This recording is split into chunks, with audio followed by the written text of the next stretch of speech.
nalulungkot lang ako sa nababalitaan ko.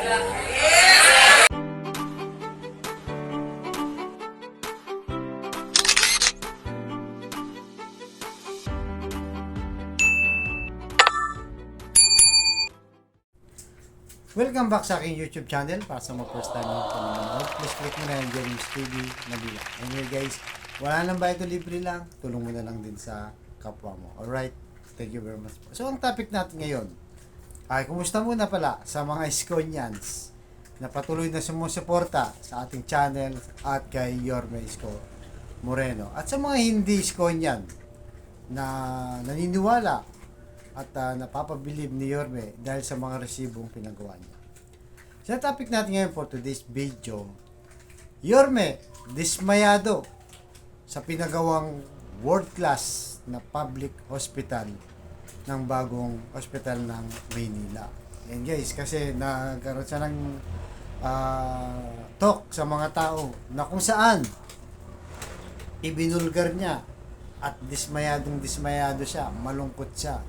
Yung pangarap niya na world class na public hospital ay natupad naman. Di ba? Nakita naman natin resibo, isa sa mga resibo yan, guys. Na walang nakaisip na politiko niyan kahit isa. Di ba? Sa loob lang ng halos 3 taon ay kanyang natapos. So, ang purpose niyan, alam naman natin, di ba? Kung ano ang kalagayan ng ating mga hospital dito sa ating bansa. Diba? Lalo na kung public, guys. Alam ko, baka yung iba sa inyo na hospital na, alam naman ang sitwasyon sa hospital, di ba? Pipila ka ng napakahaba. Gugugol ka, guys, ng mga 3 oras hanggang 5 oras. Minsan, pag nagkasabay-sabay pa, abot ka pa ng 5 oras hanggang 7 oras. Halos maghapon ka na dun. Ang masaklap pa dun, di ba? Yung waiting area, napakainit. Dun lang kayo sa labas. So hindi ka convenience, pero siyempre magtsatsaga ka dahil nga wala kang pera, di ba? Kahit pa paano may libre sa mga hospital. Kaya nga itong si Yorme Isko Moreno, dahil nga na-experience niya rin yan, guys, di ba? Nagkwento naman sa dati na na-hospital sa kasama yung nanay niya. Yung nanay niya kailangan niyang iwan si Yorme dahil sumaktan siya niya nun para makipaglabada at makakuha ng panggastos. Diba? Dahil nga mahirap, diba, sa hospital. So ang purpose niya, napakaganda. Talagang pang mahirap. Gusto niyang matikman kung anong nararanasan ng mga mayayaman ay maranasan din ng mahirap. So nakita natin, diba, kung gaano ka malasakit sa mga mahirap. Kasi nga naman, sino nga naman, diba, magkasakit sa atin ang pupunta. Huwag naman sana mangyari, diba? Sino ba ang pwede i-combine mo yung may sakit mo kung sa St. Luke's, di ba? Sa mga naglalaki ang hospital. Siyempre, kumakain ng pera yan, guys. Kung wala kang pera, wala kang pag-asa. Di ba? Hindi natin yung maranasan tayo mga ordinaryong mga Pilipino. Pero, ginawa ni Yorme, imagine mo, ginawa pa niya, di ba? Kung titignan mo yung estado ni Yorme, siyempre, yung story niya dati, basurero siya, tapos nagsikap, umangat. Ngayon, hindi niya na problema yan, guys. Actually, hindi niya na problema. Milyonaryo na si Yorme. Sa tagal ng serbisyo, milyonaryo na siya.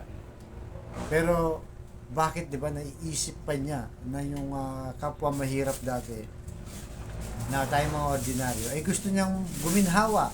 Napakaganda ng hospital ng Maynila, guys. Di ba? May libreng x-ray, magaganda yung equipment. Talaga namang world class.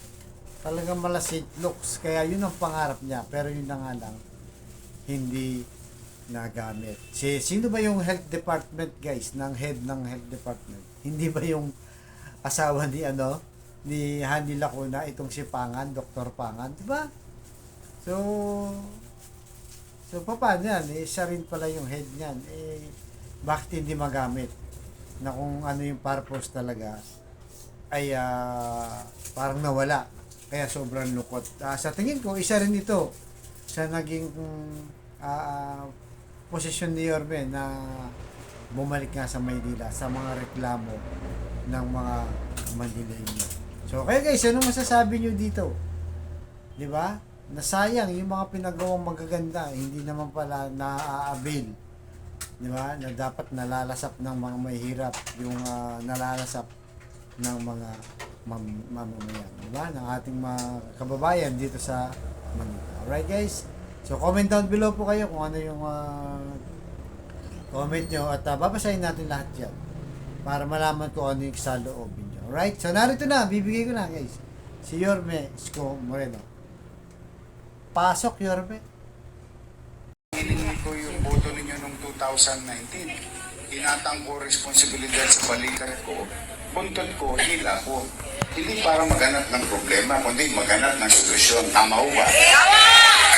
Na ito, lahat ng sinabi ko na naalala nyo ng 2019, parang imposible na yung mga kinukwento ko. Ay yan nga, parang imposible na yan. Ayan, ayan, yan, di ba?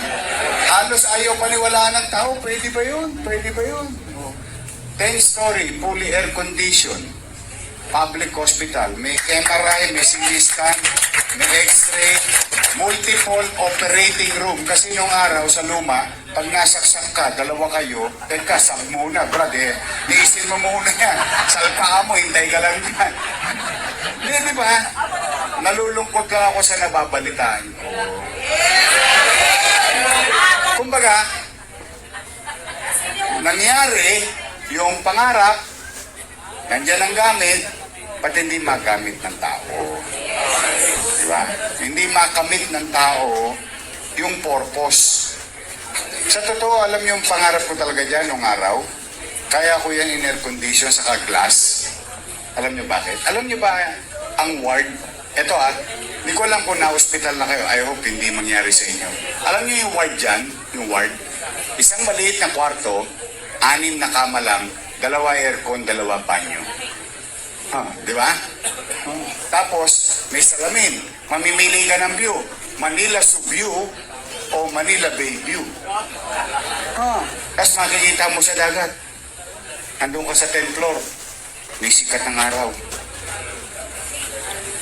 Nasa 10th floor ka. Malapit ka na.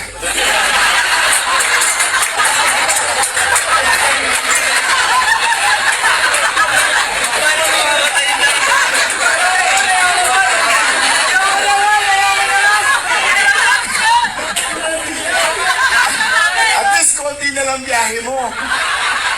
Hindi kasi gusto ko iparamdam sa mahirap na yung natitikman ng mga mayayaman sa pribadong pasilidad, matikman din ng taong bayan. Ang totoo niya, pag tinignan ninyo sa taas, tingnan sa taas, alam niyo ba may helipad yan? Ayan. Walang biro to Hindi mo nga akalain na ano yan public hospital. May helipad yan kasi ang pangarap ko ganito. Tingnan nyo, itama nyo kung mali ako Ang Maynila ay binubuo ng mga mamamayang nang galing sa kanilang probinsya.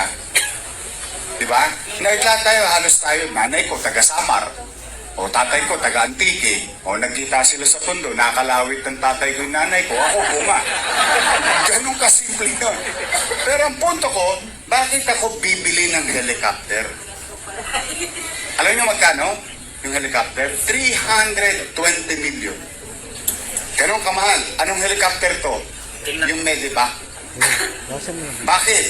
Halimbawa lang, kwentuhan lang naman. Kasi kasama to sa pangarap ko noon Halimbawa, yung nanay mo, inatake, na stroke sa Bicol. Dahil ikay taga Maynila, maaari kang mag-request. Imbis na nanay mo, inatake, kailangan maoperahan ka agad sa PGH, maoperahan ka agad sa heart center, babiyahin ng 10 oras, 12 oras. Kinapos ng hininga.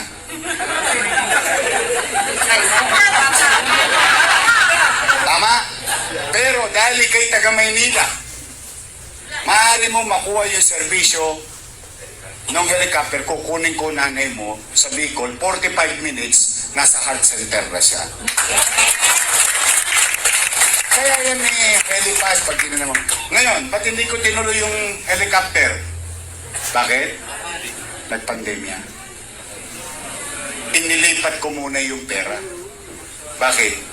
Magugutom ang mga taga Maynila na marami na wala ng trabaho, kailangan ng gamot, kailangan ng bakuna, kailangan ng ospital, kailangan lahat tungkol sa COVID. So, maaaring mataas ang pangarap natin, pero inuuna ko yung pangangailangan sa ngayon. Yung nagkataong pandemya.